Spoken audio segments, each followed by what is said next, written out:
Are you struggling for consistency in your sim racing? Does your iRating look like a roller coaster? If so, we have good news for you. The way to get more consistent is to first understand what you're doing differently than the professionals. And VRS is the answer. With our competitive subscription, you will have the telemetry, setups, tutorials, and everything else you need to fully analyze your driving. Our data packs and the ability to compare your driving with the best in the world will show you exactly where to adjust your inputs, change your driving line, and shave seconds off of your lap times. And our powerful and precise Direct Force Pro wheelbase and precision pedals are being used by some of the world's best drivers, including Peter Berryman, John Robertson, Brandon Trano, and IndyCar World Champion Alex Palou. All these champions agree that VRS hardware is not just the best on the market, it's also priced well below the competition. So if you're looking to upgrade to direct drive and the best pedals in sim racing, VRS is your answer. If you want to get better, get faster,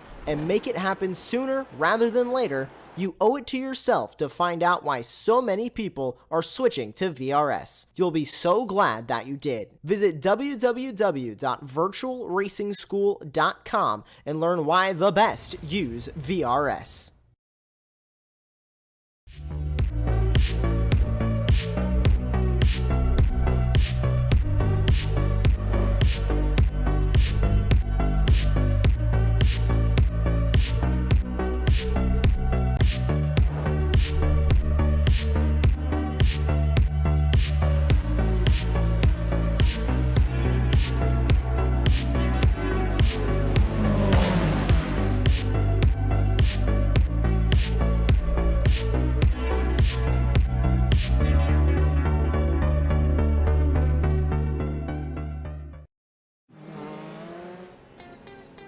Howdy, everybody, and welcome to the iGPFun Formula 3 series presented by 3DRap.it here at VIR, Virginia International Raceway. I am Austin Knight. I'm joined by Andy Thompson with Mark Tranter in the production booth, and we are here live on Apex Racing TV.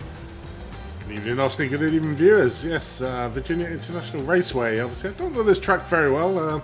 Obviously, myself and the producer bought this about an hour ago. Never really raced it, but been watching the drivers go around in these cars. It seems to be an extremely fast track. You know, the cars hitting the maximum speed within these F3, certainly down that long straight when you come off Oak Corner going down into roller coaster. So, you know, one thing I am sort of expecting, if any drivers sort of do make a mistake around this track, the crashes are going to be quite spectacular tonight, Austin.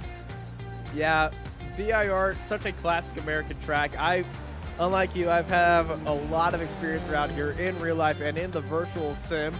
And I gotta say, I adore this place a lot. Turn 1 is a very tricky turn. It's a short run up heading into turn 1, but it's very deceiving. It's a very tight first corner, then heading to the second one. It's a little bit wider. It looks like a hairpin from beside the track, but over the track, it's a sharp entry and then a loose exit.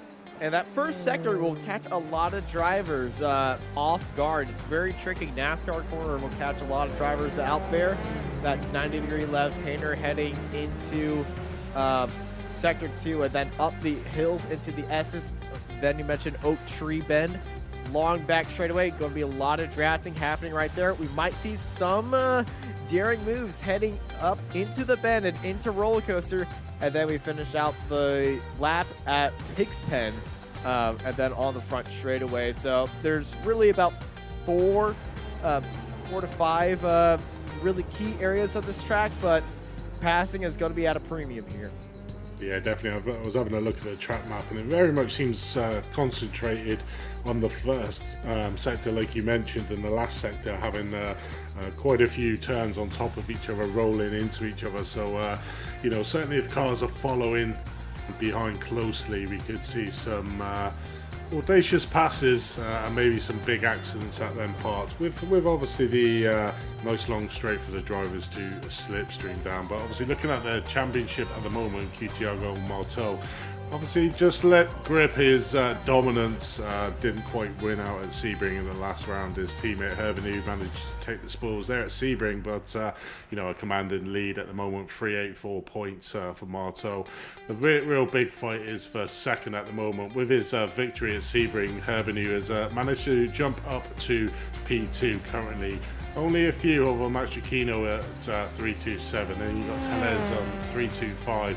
Max Bartola on 322, and an outsider shot is Luca Verani in 6th place on 310. Then the points really drop down 40 points to 6 to 7. So it's close between 2nd and 5th, with an outside chance for 6th to get into that top 3 position. But it's all close at the top. But I think Marteau has got this championship all sewn up, done and dusted, as long as he just finishes in the next 2 races. He's pretty much walking away with the championship again. Yeah, championship's coming down to the wire. Well, down to the wire pretty much. We're on the second to last round, round 11 out of 12 here at VIR, and qualifying is over. So let's get onto the grid. It's the Sergeant at Arms, Manny Hingley, starting up on pole position here. And he's got Thiago Marteau right beside them, followed by Pierre Francesco, Particolo, Christopher Herberto, Michael Corfe, Max Giacchino, Lucas Baruch, Caleb Patry, Max Bartolotto, Rodrigo Duran, Alvaro Garcia, and Jerome Lamley, your top 12. They're followed by Luca Barani, Antonio Tellez, Andy Flint, Alistair Hay, Robert Ridgway, Roberto Fai, Massimo De Laurentiis, Zoltan Somo, Marcucci, Ito, Stuart Millen, Richard Van Veen, Manuel Vargas, and 24th. Behind him is Adam Townsend, Patrick Rollins, Reed Dennis, Simon, Gabriel Kierlin, Richie Robertson, Noel Richie Robertson starting side by side with each other. They're followed by Martin Devine, Adrian Vigil, Matthew Brewer, and Jeff Adete. 34 cars lined up on the grid here at VIR. Not a large grid selection, and you know, not a lot of people owning this track, as you and Mark, our producer, both said that they bought this track about 1 hour before we started broadcasting. So, you know, it'll be a few of these drivers' first times around here, and you know, I hope you guys enjoy the American scenery here in Virginia. A lot of trees, so reminds me of the rolling hills back home, so I'm sure it'll be familiar, but certainly going to be interesting.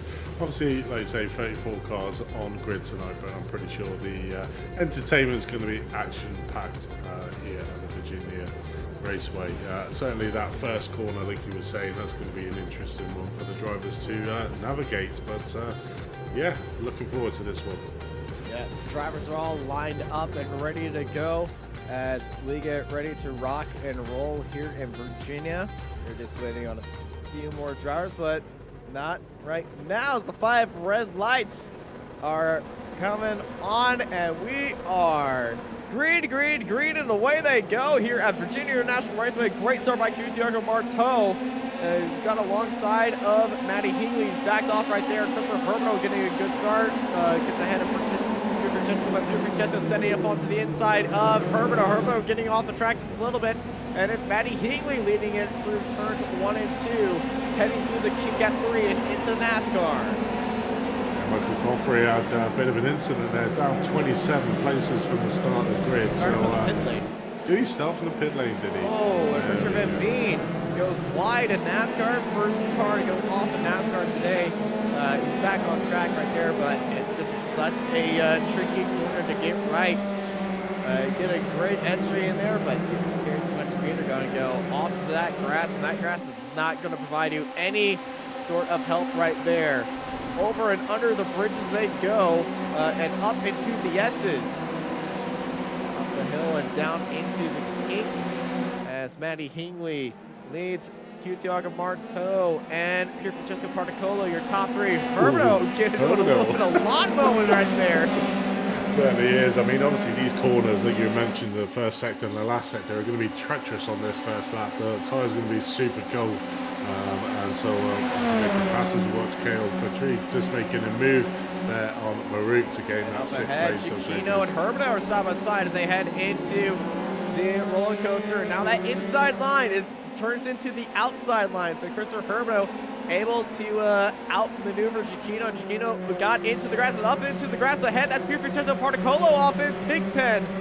He's got him back on, he's getting back onto the track right there, and he can get out there, get back going. He's very slow on that front straightaway, and yeah, Pig's Pen is such a tricky corner. As here's Hermano and Giacchino. Hermano defending from Giacchino, heading into turn 1. Pier Francesco Particolo getting back towards Salota, actually getting into the grass, and there's Hermano off in the grass as well. He overcooked that one, and he falls down to 13th. We've seen a few of the big name drivers here making mistakes on this opening lap, which is obviously unusual, but like you were saying, this track is quite technical with the cold tyres. Trying to push it on that first lap has caught quite a few of the drivers out that were at the front of the grid, so Hermano got down to P14 at the moment, so he needs to get back on the charge. I'm pretty sure he will be moving up the field shortly. Now here's a replay of what happened to Christopher Hermano. He has Max Giacchino right behind him. Giacchino looks onto the outside right here. Hermano defending onto the inside, and just locked it up. Couldn't just a break point where he needed to be, and Luca Perani is now off the track. Tree bad. Garcia goes straight into the wall. Straight back to the pits. Wow, that was like almost slow motion on the screen. You could just see him sliding off to that barrier at the top of Oak Tree Bend. Wow, as we watch Giacchino trying to have a fight here with got that inside line, but Caleb Patry had the speed and cleared him heading into the corner. And you know, the American Caleb Patry, he has a bit of experience around here, as there's a lot of smoke up there at the edge of the roller coaster off the track. That's Roberto Fai on the outside of the track right there, and we've seen a lot of chaos happening at that corner. And you know, we're only on lap 3. Max Bartolota has entered the pits. It takes a little while to get the big moves and shakes in the field, but like you said, lap 3, and if you look at the time and tower, the position changes. It's quite severe, you know, the big movers and the big losers in this, but yeah, this track's certainly catching up the drivers. It's easy when you're on a track on your own, you know, you can cut your lines where you want to, but when you've got this congested traffic around you, you're going offline and really going off.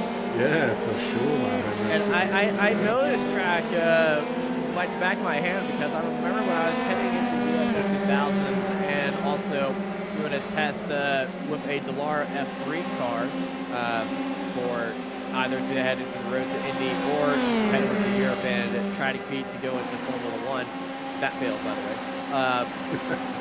We tested around this track, and this is the most technical track in America, and it was a lot of fun around here. I remember I spent a few nights just trying to learn this track, and it was very crazy. It does look like it's quite technical. You've got to be really on the speed, getting your apex corners, getting the acceleration out to really get the top speeds on this track. Certainly in my short time of watching it, that very much seems to be the flavour of the track as we watch GTO. I believe slipstream on Talsma, getting that slipstream done and getting the move coming down here into roller coaster. So there's a big lockup up ahead as well, and you can just see on how hard onto the brakes that they go. The top of this corner, the braking point into this corner is right as you turn into that kink. You slam onto the brakes, and hopefully you have enough pressure on the brakes to avoid locking up, or else you're going to have to lock up and just pray that you can stay on the track. Because if you get into the grass, the track falls away. The grass falls away from the track on both sides. It's kind of on a plateau. So if you get into the grass here, it is going to stab you in the back, and it is crazy difficult to get this right, as that's what number 5 once again off the track. Yeah, he's not having a good day. Is the 3D Rap Squadron, of course, 2 team there of the 125 Roberto Fly. That's the second time he's actually been off the grass, but it's coming on board with Stuart Mill, the Flying Scots. We've got Laurentis just behind Mayoto, just behind him. So quite a few cars just lining up to try and take a shot at the Scotsman, but very hard to pass. I'd imagine down these the kinks through 5, 6, and 6A. Oh, and contact in the back. That's Ido getting tapped in the back end by Talsma. Talsma got into the back of Ido, and Ido went spinning around and into the wall at Oak Tree. So that on board in the background. As up ahead, this is the fight for 6th place. Lamley and Duran are nose to tail with each other as they head down a roller coaster. And I'm going to say later in this year, the year, not the iRacing year, the SCCA Grand Nationals will be held at VIR, and so they are in iRacing as well. And that will include all the way down from Formula V's up to, I believe, these F3 cars. I know USF 2000 is going to be there. Spec Race, SCCA, Spec Race Fords, Mazdas will be here as well. And the cool thing is, the top split is determined by qualifying times. So the top qualifying times will be broadcasted on iRacing at VIR for the SCCA Runoffs Grand Nationals event, and that'll be later on in this year. And the top drivers in all the different categories will be making that top split. Well, that's going to be a lot of excitement happening into there, and you might see a few of these drivers hop into a car that they're not used to have some excitement in there as well. Yeah, USF 2000 is there. I think maybe GT3. I'm not sure. I need to go look at the list again, but the fastest that will be there is I think GT4 and USF 2000. all to look forward to there, Austin. Obviously, that's often like November, though. This just reminds me of Mosport here with Hingley out front, just trying to defend. We saw Marteau over that lap. Boy, Austin was telling us what's to come here on iRacing. You saw Marteau getting super close to Hingley, certainly coming down into turn 1, but Hingley, as we know, doesn't get that Master at Arms for nothing. Obviously at Mosport we saw him for pretty much the majority of the race just defending for his life, and I think this is going to be another rerun of that with Hingley and Marteau up front. Currently 5.9 seconds over Petrie in 3rd place as we watch Richard Van Veen taking a off-route track there. But I suppose as well, once you get off track on this, come back onto track, you lose loads of positions because it's such a fast track. Okay, yeah, it is such a fast track, and a load of cars have to come here, and I do have the official official entry list of cars. Formula V's, Spec Racer Fords, Global Mazdas, the GT1s, USF 2000 GT4s, Ford Mustangs, and then the last race of the day will be the touring cars. Mazda's would be good around here, wouldn't they? Oh, Mazdas are incredibly fun around here. Please don't add that to the ARL Mazda Cup. Actually, no, please do. That's next season. That's next season. Actually, you know what? I'm all for that. You do it. It would be good fun, actually. But yeah, currently watching the fight there with Kino and Maruk. Oh, sorry, Lamley and Maruk having a bit of a battle. Yeah, Lamley's got that taking that position 5th right place. there. That slipstream is huge down that back straight, isn't it? Absolutely, and Marteau is falling off the track. That's Marteau off the track on the inside of roller coaster right there. Marteau falls all the way down to 7th place.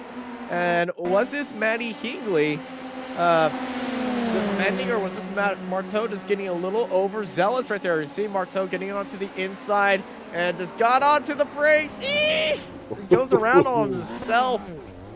Oh, Marteau, no. Characteristic mistake there from Marteau, but that now frees Hingley to a little bit of breathing space. He was under a lot of pressure there. 6 seconds ahead of Petrie in 2nd place, so Hingley well out in front, and I'm pretty sure we'll see Marteau trying to get back through the field, but currently 11 seconds off the leader. But in the battle at the moment for 5th with Maruk Duran, so be an interesting fight back, but it's very uncharacteristic. He's normally Mr. Ice Cool is Marteau in his races, and you don't normally see a lot of mistakes, but that certainly was one there.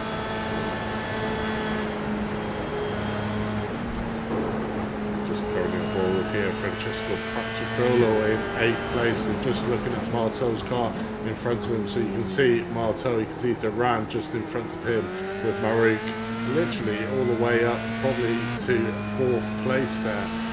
Lamley we can see in the distance on screen, so a big gaggle of cars there from P3 really all the way down to P8 is hotly contested at the moment, but like I say, Hingley managing to pull out and extend that lead at the front of the field at the 6th minute. Oh, and Marteau again getting another mistake and letting Patriccolo through, so Marteau's struggling a little bit here tonight. You gotta be in that mindset to race around here. Once you make a mistake, you're just like, okay, I broke a little bit too late there. I need to brake a little bit too early. Then you just start battling with yourself at some points, and you know, around here it just plays in your mind, and it just gets very tricky. And sometimes the slipstream just makes your brakes just not work that much. You're carrying a lot of speed heading to that corner, and it's so easy to just dip a wheel out because the track stays at that width throughout the entire time. There's no runoff really anywhere.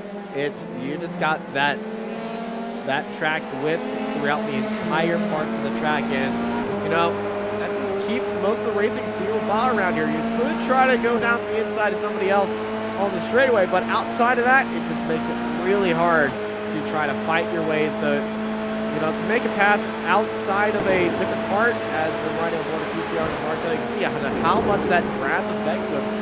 Heading up through the S's, you get a great run up on the car ahead, but you have to get onto the brakes once more before you hit that kink. Yeah, this as well, you know, we've come to see from race 3 onwards, it's been a Delta Sport driver that's been who's won every single round of the championship after round 3, but we look here on QTR and Marteau, an uncharacteristic mistake coming down this exact corner that we're just about to watch him go around here and spinning the car out wide, which put him down the field. Was in P7, but we saw the move that Patriccolo made a couple of laps earlier, and his teammate Turbin, who having an even worse day at the moment, currently a lap down the other Delta Sport drivers, so we may be seeing that come to an end as well, having a different team on the top step of the podium today. Yeah, we could be seeing Matty Hingley. He almost fought for his life and got that win at Mosport, where he earned the nickname Sergeant at Arms. Well, Hingley, he's 7 seconds in the lead, so you know, he just has to you know, keep a cool head. He doesn't have anyone behind him. He can stretch out his legs a little bit and play her safe. I'm trying not to just like he's got it in the bag and all that stuff because you know. He's knowing my record, out, whatever I say exactly happens, but he's doing really good around here. He's very comfortable. He's been having a great week so far. If you follow his team on Twitter, he's been winning a few other F3 leagues that have been around here this week. Yeah, certainly extended that lead at the front, currently 7.7 seconds. So Caleb in second place is not really closing that gap and losing it, and starting to come back into the clutches of Giacchino there in third place, only 1.1 seconds back from Caleb Petrie, sorry. Oh, this is going to be... Well, that almost got a little bit trickier right there. Flint had to go around the outside into those S's. I believe that was Noel Richie Robinson that he just passed. It was side by side heading to the roller coaster. Lucas Verani around the outside of Tony Jimenez, Antonio Tellez, as Verani locked up the tires, going around the outside right there. Hit that inside curve into Pig Pen, and I got to tell you, oh, that little pen can really hurt you off. We got two cars that are off. Massimo De Laurentiis is off the track, and I think another car was with him. As oh no, slow turnaround. Here is Esso Particola and Rodrigo Duran locking wheels and turning each other around at turn one. Obviously a gift there for Martel, but he had to pretty much put that brakes on to avoid a contact with them two drivers there. But one news Martel up to sixth. I know we mentioned crashes in slow motion, but this crash took forever. And we don't need a replay for that, but we do need a replay for this. I mentioned this crash of Stuart Millen heading into roller coaster, and yeah, that's just too little on the brakes. You go off, and there's another car off the exit right there as well. That's number 4 of Massimo De Laurentiis. Really catching the drivers out that corner coming into the roller coaster, that's for sure. And here's the incident from Thiago Marteau's point of view. Stays on the outside. Watch two cars on the inside. That's just too little brakes on there. He had to get onto the binders. It's like, yep, I see my window. I'm going. Wow, that was a bit of manoeuvring there for Martel to try and avoid that. Little bob and weave. Oh yes, definitely is. Okay, brake bob has managed to really. lose. Yeah, look, Lamley has managed to obviously overtake Giacchino there in 4th place to take that 3rd place at the moment. So these two are having a bit of a battle, and we can see Petrie just in front of him in 2nd place at the moment. Hingley at the moment at the front is just extending that lead lap after lap, currently up to around about 7.98 seconds is the gap. So having a really good drive is Matty Hingley out in front at the moment. Obviously the battle is, oh, it seemed like they get it. Ooh, little bit of off thrust there. That was lucky to keep that. A great bit of car control from Lamley to keep that 3rd place, but I thought he was going to be seeing a little bit of wall there. A little bit of grass, a little bit of wall. That's a lot of grass and a lot of air for Rollins. Rollins getting back on track right there. That's going to get a little bit wild, as I could say so myself, as that is a very common thing that you see. I remember Spec Racing Fords, when they came here last year, I was at that race. I was in the booth, and a few of them went straight off right there. And it was a little bit of a mess to clean up after that race with the amount of grass being carried back onto the track from right there. But near the end of that day, I can tell you, at the end of all that stuff that the SCCA did, that line that you see of cars going off right there looked enough to be a dirt track spec line for a Joker lap for a rallycross car. Yeah, he did actually extremely well to keep his speed up, considering he was on the grass. Obviously, probably one of the parts where you can actually go off track and manage to get back on track by not losing too much. I've seen that end very badly, though. Yeah, oh, yes. I would say he had a look at the gods there on his side as well. But currently watching Richie Robinson here in front or behind Divine in 17th place coming up. We're not seeing him close the gap, so maybe has gone into the pit lane. Do we see any damage on that car? See anything? Did he? Oh my gosh! Crash heading into the pit entry. That's Roberto Fai. Go back to Fai. Roberto Fai has crashed into the pit lane. It's a one trash car, and obviously he's been in the pits already, so I think this In may the be background of race that ending. shot that we were just on, Roberto Fai went screaming into the pits. It's like he got turned or he got into the grass or something, because that was an out-of-control pit entry right there. And let's see what happens as they head. Oh, that's into the grass. And catching the grip. And, oh, no! Oh, okay. That's one way to get in the pits, I suppose, quickly. And I don't think he'll have as fast as well. It's quick. It's violent, though he doesn't get a speeding in the pit lane penalty because I think he's slowed down enough. Yes, the wall helped. the wall stopped him, but I'm not sure, is he still in there, or is he? I think he's shaking his head. It's like, oh. Yeah, I think that's also his race, because he might have used his faster pairs. Luca Verani is off the track now. He's behind Marteau. As it looks like he's gone back on, but he's no longer behind Marteau. Well, in the standings he is, but on track he's miles apart. Andy Flint's off at Oak Tree. He got onto the grass. It looks like he got onto the dirt on the outside. That is wait. Mark, can you give me a replay of that? I don't think he went around the tree. Cut the corner. I think Andy Flint might have go around the tree. He rejoined the track in a very weird spot. Okay. Yeah. He did go around the tree. He just got into the grass and got into that inside grass. Yeah, I thought that's what he did. Yeah. But no, I'm just making sure that Andy follows the rules of the track. Cutting his own line here, but no, I was talking about the points there, and Luca Verani being an outshined shot in P6. The only person above him in the championship in the current standings is Giacchino there, who will, in third place, who will take back over second. But you got Max Bartoloa, Tellez, and Herbenu. They're all having a terrible. Yeah, not a lot of people having a good time out here. Garcia is already a lap down. Makes that move on Tony Jimenez. You can see there, Tellez and Bartolola down in 22nd, 25th, and then you've got Herbenu that's even further down the field. It's not been the race for the top 5 at the moment. Obviously got Marteau up there in the lead, and pretty much where he just needs to finish to win the championship, but obviously in 6th place here at the moment. Giacchino there in 3rd place in the championship, but 4th place here tonight. If he keeps that, he will go 2nd again in the championship. So all to play for still in that championship, and Luca Verani will slingshot quite a few of them to be in that battle for the podium positions in the last round of the season.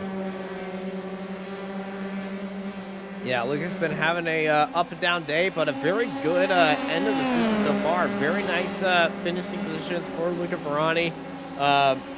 If we were to talk to Luca heading into this week, I think he and most of the drivers would say that this would be their weakest track, and that they have never bought this track or driven this track before this week. Now, I have seen a few of the drivers hop in here. In a few other series. I know when the whole pandemic stuff happened a few years ago, the U.S. Formula 4 and U.S. Formula Regionals series came onto iRacing, onto Apex Racing TV, and held a few races. And one of the rounds was at VIR, and that was a lot of fun to talk to a lot of the competitors in the Formula 4 series. And a few of the SCCA ambassadors. Scott Goodyear gave a great rundown of the track before then. Yeah, a lot of fun seeing how they fared in real life compared to in virtual life. And I could say in real life there was a lot less grass involved. I wonder how many of these actual drivers did buy the track this week to go on it. I've not really seen it all that much in the standard iRacing leagues. I've seen it a couple of times, but always steered clear of it. I don't know why. I suppose it didn't take my fancy, but wonder how many of these drivers bought the track this week to do a practice, because I've seen a lot of little mistakes, even from drivers that we wouldn't expect the mistakes really to come from. But yeah, catching a lot of the drivers out here this Virginia Raceway track at the moment. It's very fast. When I look at it, you've got to be really precise with your steering inputs, and obviously quite a few of the drivers being caught out by that. I'm reading about 10 recently just bought this track, but most people who just bought this track weren't racing today anyway, and that's showing the low turnout because they didn't know the track too well, but they did buy it to gain experience in the iRacing official series. They just didn't want to show up here with that little amount of practice. And I'm going to be honest, I'm totally okay with seeing that. You know, some drivers, these are some of the best Formula 3 drivers in the world out here on track right now. Matty Hingley currently, I would say he's the most comfortable on this track right now out of everybody else. Yeah, I'd certainly say that, being 9.7 seconds ahead of Caleb Petrie. Mistake-free too. That's it is, yeah. Well, you just cursed him now. Yeah. Well, you know, we had another driver in America that was mistake-free until they got into the celebration lane. Scott McLaughlin landed on his butt during his victory jump, which is a amazing thing if you haven't seen it. Congrats on your first Indy win, Scotty. That was a lot of fun to watch. Yeah, there was a good shot there on that we're seeing in Matty Hingley. Them turns coming out of 5, 5A, 6 and 6A. Literally drivers just trying to get, just go over the corners to try and straight line it as much as they can to keep the speed up. And a great onboard camera shot from Hingley there of how to do it well, I suppose. As our front runner watching Tellez here in 22nd, who is Garcia just in front of him, but Jerome Lamley in the pits, heavily damaged car. Lamley is a little bit loose already, heading into that corner. The back end's a little bit wild, and yep, hard into the wall. With them walls being so close as well, you start getting it wrong going into them S's. It's not going to fare well for you through the rest of them. So unfortunately there, Lamley from up the front again. Another front running driver back down into the pits. That one's still in there, so he should have his fast repair, but doesn't look like it. Running in the pits for a minute. Yeah, that was yes. Yeah, you got two wheels missing on your car, unless he wants to set that up like a bicycle or motorbike. It would be very offset. Yeah, definitely. But that'll be him well down the grid when he does finally emerge from the pit lane. Adam Talsma here in 9th place with the Scotsman behind him, Stuart Mill. Obviously we saw him have a slight mistake around this corner, went a little bit too wide, which is be the theme of this race, coming around that roller coaster. Quite a few of the drivers getting that line wrong, but Talsman just in front and looking back at the Scotsman with his flags on his front wing, so very patriotic there. Yeah, very patriotic, and I like drivers showing their support for countries that they're from, either with putting the flag on their car or having an entire livery dedicated to that flag, and you know, incorporating the flag or the country's colors into their livery in a way. As this is Lucas Marouk under pressure by Thiago Marteau. Marteau going down to the inside, side by side they go, and Marteau, well, he already had the pace to clear him even without the draft. The draft's just a little bit of help, but Marteau back up into 4th place down the straight, heading into roller coaster. But yeah, I've been seeing a lot of support for flag-colored cars. Yeah, I'm trying to think of it. Who's the one that had the Union Jack over the half the car, like the that would be He's gonna. It was Will McIntyre. Yeah, half his cars in the Union. in the Union Jack, the other half in the Austrian flag. That is a very great car.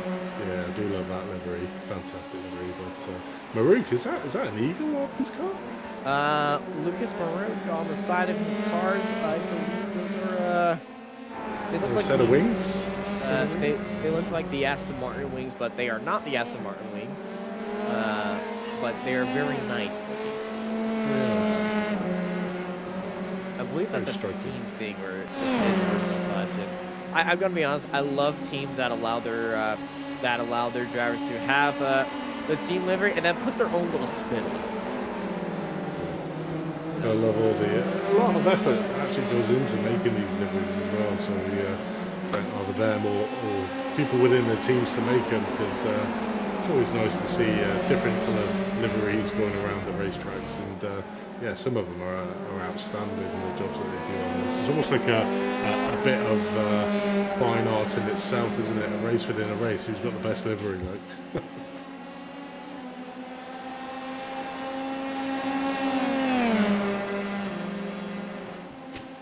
Currently watching Roberto Ridgway here in 12th place, just behind Laurentiis. So a really tight battle here. For 9th is Talsborough, 10th is Laurentiis, 11th is Milne, and 12th is Ridgway. So these four locked in a battle at the moment to get well up into that top 10 and that P9 position from Talsborough. It's currently out in front as we see them all head down the extremely long straight to turn number 14 in the roller coaster that, as we've seen today, has caught out quite a few drivers. We can see the slipstream here. You know, Laurentiis was quite far behind Talsborough, and now they're coming into the roller coaster literally side by side. But Talsborough just managing to keep out the front, getting the optimal line. Laurentiis was a little bit off, so scrubbed a little bit of speed, but certainly see the power of that slipstream coming down that long straight as we watch happened here. We're between Andy Flint and is that Vargas behind him? I think that is, and Vargas is yeah, Andy Flynn and Vargas making the moves through Millen, dropping back as Robert Ridgway is able to sneak it down to the inside right there. Reed Dennis is apparently off the track as they head through NASCAR and into one of the, I would say, the slowest corner on the track right there. It's kind of a hairpin, mini hairpin, but it is one of the slowest corners that we see on the track. Let's right on board of Adam Talsma looking back at Massimiliano De Laurentiis as they head up the S's. And just watch the gap to Laurentiis shrink down as they head through here because it's such a tight line. The draft is just like an air pocket. It just sucks them up. And he's getting about 2/10 right there. And then heading into the brake zone into Oak Tree. And double right-hander. You can see Massimiliano De Laurentiis is all over his gearbox right now in that draft. He's going to be looking to make a move at the, before they make it to the crest of this hill. There he goes, down to the inside. Laurentiis and Talsma side by side down that straightaway. Ridgway as well, how far back he was. He's right on the rear there of Talsma, so you just see the power of that slipstream coming down there. Ridgway was quite a far away off Talsma, but is now right behind him, so super powerful that slipstream. Yeah, that slipstream around here and that long straight is so powerful, and it really allows drivers to really capitalize on faster lap times when they're chasing down somebody, and then it makes it so much easier to make that move around here. As here's Marteau looking to get back onto the podium right now. He is pressuring Max Cicchino really hard on last lap, consistently faster, half a second faster, and 1 second faster 2 times by the 6/10. And he has closed him down all the way to this gap. Alistair Hay has had an incident, has gone into the pit lane, but we're not going to show that right now, as Marteau is all in that draft, and that slipstream goes down to the inside, well, outside, technically. And now it's the inside, then switches back to the outside. Oh, switchback move to cover off any opportunity for Cicchino to send one down to the inside right there. And Marteau is up into third. So we go back to watching this fight between Robert Ridgway and Stuart Millen. As he chases down Adam Talsma on the fight for 9th. 3 cars fighting for 9th place, maybe 8th place. Looks like they're closing in on Laurentis. Yeah, Laurentis was in the battle. Obviously, we saw him pass Tausma, so somebody at the front they had an issue. So obviously looking for 8th now is Laurentis, 9th Tausma. Ridgeway, who we're currently on board with, is closing up really quick on the back of Tausma. Not able to get the move done. Stuart Milman at the back is not really making any progress into this group. I would have expected him to close up that gap there, so maybe they're making slight little mistakes there. There's the Scotsman in 11th place, but Robert Ridgeway, we were watching before, getting it slightly, pushing it to the absolute maxes. Robert Ridgeway there in 10th place, going around the track, just trying to close up that gap with Tausma. You can just see it tantalisingly close in front of him, that 9th position of Tausma's car. And Laurentis is not that far in front as well, so only 7 laps left here to go in Virginia. And Ridgeway just trying to, as it's a home track for him, just trying to get up as far as he can on the grid, but certainly has P8 in his sights at the moment, but needs to make sure he stays this close to Tausma coming down this section and on the exit of the He's going to have to back up. He's going to have to get onto the binders up here because, yeah, if he carried too much speed right there, they both might have went over the grass a little bit. So he had to get onto the binders, but he got into the binders at exactly the wrong time, going up the hill, lost all the momentum right there. And he's going to have to earn that all back, but he is certainly close enough to make that move work down this long straightaway. A good position by Tausma would be able to carry that position because it looks like Tausma had a better exit. The Robert Ridgeway has that draft. Looks up onto the inside. Ooh, little bit of elbows out racing right there. Tausma almost wanted to push him off. Big lock up by Ridgeway to hold it around the outside right there. That car was sideways. You scared Tausma there. Tausma definitely was like, okay, you take it. Tausma getting on the anchors there as well, thinking Ridgeway was just going to come across and probably sideswipe him, but did a good job at saving that. And obviously the battle ensues now, so it's Tausma now behind Ridgeway, who will have the benefit of that extra long straight after Oak Bend, as long as he can just keep totally behind him. But the Scotsman in 11th place has managed to close that gap down. Caleb Patry sitting in 2nd place. The cars ahead are not the leader. That's not Matty Hingley. Matty Hingley is in West Virginia at this point. Actually, no, North Carolina at this point, because this track is actually on the border of Virginia and North Carolina. If you just go over Oak Tree Bend and you go through the crash barrier and you travel about 300 yards or 300 meters past there, you end up in North Carolina. I've actually been there. I visited. How was it? Okay. It was very nice. It was very nice. Not as good as Texas. Well, I haven't been to Texas actually. I was military operations, doing a bit of exercises back in my day in my youth. But good. Enjoyed it. I always enjoy going to America. Very hospitable people, are you Americans? Unless you go to New York. That's a big melting pot. It's a little bit of a mess over there. Anyway, before I start ranting about places I don't like going to. Yeah, back to the racing. Stuart Milne there, obviously closing the gap slightly to Tausma in front of him. Tausma's dropped off from Ridgeway in front of him, so Ridgeway's managed to make a little bit of a dart on the previous lap, maybe a slight little mistake from Tausma, but it's certainly brought him back into the clutches of Stuart Milne here in 11th place. So really wants to get that last top 10 position, does Stuart Milne, and he is well within his grasp. Right behind him, as long as he stays behind him for that Oak Tree Bend, he will certainly get the position done down that long straight. We've seen it many times tonight. If you're this close behind the car going out of that Oak Tree Bend, you're going to get the move done down that long straight.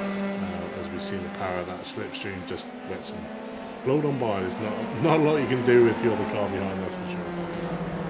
Yeah, if you're the car that's leading and you got a car behind you, you got one of two things to do: A, stay in your line; B, move over. There's options C through Z, but those will get you some dirty looks. Yeah, I mean, we've never seen anybody actually close off the move on the inside and make them go along the long way around the outside coming into roller coasters. So well, yeah, we did. We just saw that. The little kink to the left. If you stay on the right, you're closing off the inside line heading into roller coaster. We saw that with Ridgeway. Ridgeway was forced going around the outside. There is a little bit of a kink on the entry of roller coaster, but that's not the start of roller coaster. That's just a little place to line yourself up for the braking zone.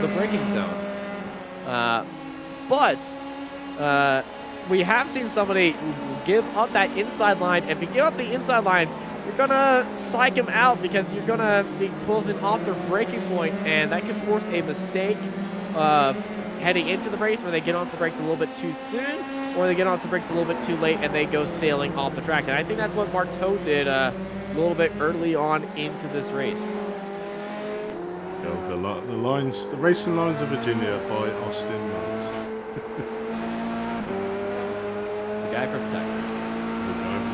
As we look back from Stuart Mills' car, managed to get past Talsma there. Talsma really close onto the back of Stuart Mills' car. Coming through the S's here, obviously, like we saw before, probably has to back off because he will be closing that gap rather quickly. But tucked up behind nicely, so I think it may be a roll reverse here down the long straight after these couple of bends here. So we can see Talsma right onto the back of Stuart Mills' car, and pretty much a done deal at this point with that slipstream effect. And Stuart Millen is favoring that inside line for the run-up into roller coaster. There is Talsma. Talsma, though, not going to be able to have the speed it's there. That's going to make you think, did Talsma let Millen stay ahead, or did Millen have the better exit, or is Millen running a lower wing that Adam Talsma? Quite possibly there. Lots of permutations from them little scenarios there. Oh, but, Caleb Patry getting a little bit tight right there, and that's not going to help him because look who is on his tail. That is Thiago Marteau, and he's gained a lot of time. And that little hold-up for the American is definitely leaving him vulnerable to Thiago Marteau. They go over to the right side of the track, up over the crest, across the famously named corner that is not allowed to be said on YouTube. They head into roller coaster, and I gotta say, the inside line at the inside track, the full VIR is a experience. I'm not going to say a good experience. It's an experience. A lot of blind corners and everything, and a very creative corner name. I'm not going to tell you the corner name. Just if you go on to iRacing and you look at the track map and you go to I think Grand West, you get to see the full track map of that very famous corner name. Well, Marteau heavily pressurising Caleb Patry there. I mean, how has he managed to get the car from P8, obviously struggling a little bit after his little spin to get all that time and get right up behind the second place driver? I mean, it's just amazing what this guy can do in this F3 car, but I think this is a done deal as well. With Marteau seems to be just pressurising Patry at the moment, and yeah, I don't think you could hold off Marteau if he was right behind you, unless your name's Matty Hingley, and even then he did buckle under the pressure at Motorsport. But yeah, so he's watched as that was after about 14 laps of Marteau just on his tail, waiting for the right moment, and then he burned out his tires. And there goes Marteau sailing past him. Caleb Patry just looking on the inside and not going to be able to pressure that move back. Now, if he stays with Marteau throughout the lap, he could have an opportunity to go back on Marteau. But Marteau, we're about to see him fly across this lap now. Marteau back into second place. 2 laps to go here at VIR. Be interesting to see if how much Patrick can stick behind Marteau. I wouldn't imagine he would be able to, because he seems to be flying at the moment. But we join back with a battle up here for 10th place, currently held by Scott Milner and Talsma in 11th, with Patrick Colo managing to get back up to 12th after his spin. So coming to join the battle here for the last. He's been carrying a lot of pace compared to these 2 drivers who've been catching him. But this draft is just so big for Talsma from Millen. I'm now convinced that Adam Talsma is running a higher wing angle than Stuart Millen. Stuart Millen's got a fast car in a straight line. Talsma just going for more stability in the corners, but that's allowed here for Jessup to get right up onto the tail end and goes all the way over to the grass. 2 laps to go for these drivers heading into turn 1 here for Jessup Martico, looking for one spot. Oh, there's contact between the 2, and Talsma goes into the grass, and Pierre Francesco is going to get 2. Stuart Millen goes off the track as well. 2 for 1 there. Yeah, 2 for 1. Though, if you look at that, that'll be 2 for 1, but one of them was sent into the corner pocket. Yeah, very much so. Obviously, a little bit of time rubbing coming into a little bit. And coming down the final corner, as we follow these drivers, so the white flag is in the air. I almost said checkered. Matty Hingley comes across the line, and that just shows you on where he is compared to everybody else. That last car they're following, well, car in the background, that's the leader.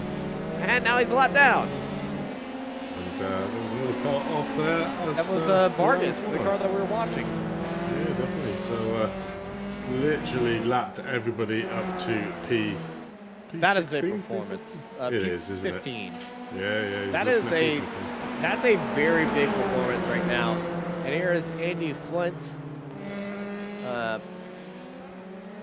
looking to attack on Talsma, he's certainly had an issue. He's fallen back, and it looks like the 2 teammates are... Oh, wait a minute. No, he had the incident, didn't he, with Patrick Colo? He went off track last lap. Oh, yeah, that's right. Yeah, how do we forget about that? Well, you did, mate. You mentioned it first. I was just seeing if you were watching the race. I am watching the race. My brain just doesn't work. Yeah, definitely. But, what could have been for Marteau? I mean, he's caught 3 seconds up on Hingley on this last lap, but Hingley's just driven it from start to finish. Had a bit of a battle at the start with Marteau. An uncharacteristic spin coming out of the roller coaster, but since then Matt Hingley's just been extending the lead over Petrie, who was in second place. Marteau's managed to get himself back up, but this is a great win for the Sergeant Arms. Matty Hingley getting the win here at the Virginia International Speedway. What a day for Matty Hingley. Sergeant at Arms takes the gold here, and he's definitely going to be very happy about that win. Marteau comes up in second with Patrick in third. We still got fights all over the track right now. Pierre Francesco Particolo all over the back of Robert Ridgway, and Pierre Francesco is looking for 8th place right now. And you see Ridgway getting a little bit swervy on that straightaway. He thought about going to the middle of the track, went back over to the right. Pierre Francesco, he's going to have to get a little bit daring right now. He looks down to the inside, the last opportunity right here. We saw Ridgway holding around the outside when he made that movement. Oh, Pierre Francesco gets into the back of Robert Ridgway into roller coaster, and now they're both going pretty slow. And that is going to promote Laurentis up into 9th place, and Ridgway is not going to be happy about that at all. Here Francesco Particolo comes home in 8th place, but that's going to be really disputed by Robert Ridgway, who is, well, I think we're about to see a cruise missile launch. I mean, that was probably on the cards there, but Particolo was extremely ambitious, should we say, trying to go into that corner and just trying to make a gap that I think he was expecting Ridgway to to use all the track and do the switchback. And unfortunately, he was right there just staying on that line and just got into the back of him. Yeah, definitely. Is what caused. But, you know, there's only one way to look at it again. You can just call up our buddy Mark. Mark, get that replay smoking hot, please. Medium rare. The side of onion rings. Thank you, Mark. And here is that. Nope, that is not the incident. That's them crossing the line.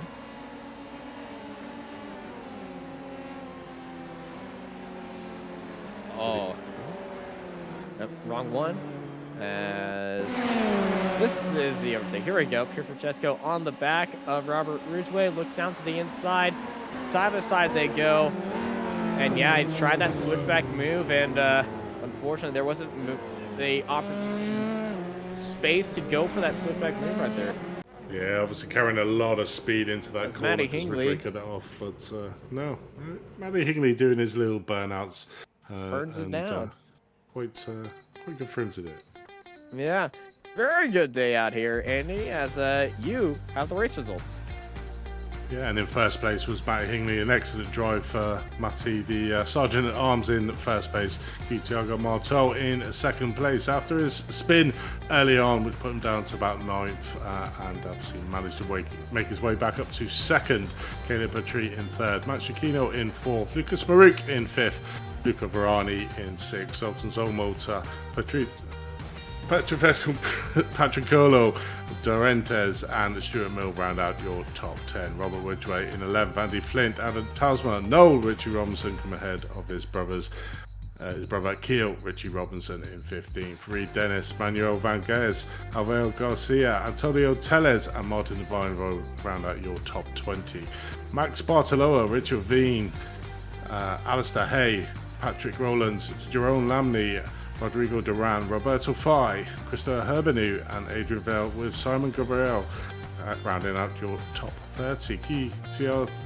Kujiyaito in 31st, Michael Coffray in 32nd, Matthew Brewer in 33rd, and rounding out your grid was Jeff Orchie in 34th. So some of the big hitters down the tail end of that field. So certainly going to be interesting for the last round of the season, Austin. Yeah, it really is going to be interesting with this track just being a kind of a speed bump on the calendar for a lot of people. They either not driven around here a lot or it's just not raced around here. Some of the inexperience is certainly not surprising to see some of the most experienced guys finishing down the leaderboard and after incidents or just a rough week. But next week, it is the last round of the season. We head over to Hungaroring, and that's going to be a lot of fun to watch and observe over there at Hungaroring. One of the newer tracks, very fun. Hard to overtake like this track, but it's a track that is getting a lot of popularity, very technical, and pretty fun to watch these F3 cars race around. And thank you everybody for joining us here in the iGPFun Formula 3 series presented by 3DWrap.it here from Virginia International Raceway on Apex Racing TV. I've been joined by Andy Thompson and Mark Tranter in the production booth, and I'm Austin Knight, and I hope y'all have a good night.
Are you struggling for consistency in your sim racing? Does your iRating look like a roller coaster? If so, we have good news for you. The way to get more consistent is to first understand what you're doing differently than the professionals. And VRS is the answer. With our competitive subscription, you will have the telemetry, setups, tutorials, and everything else you need to fully analyze your driving. Our data packs and the ability to compare your driving with the best in the world will show you exactly where to adjust your inputs, change your driving line, and shave seconds off of your lap times. And our powerful and precise Direct Force Pro wheelbase and precision pedals are being used by some of the world's best drivers, including Peter Berryman, John Robertson, Brandon Trano, and IndyCar World Champion Alex Palou. All these champions agree that VRS hardware is not just the best on the market, it's also priced well below the competition. So if you're looking to upgrade to direct drive and the best pedals in sim racing, VRS is your answer. If you want to get better, get faster, and make it happen sooner rather than later, you owe it to yourself to find out why so many people are switching to VRS. You'll be so glad that you did. Visit www.virtualracingschool.com and learn why the best use VRS.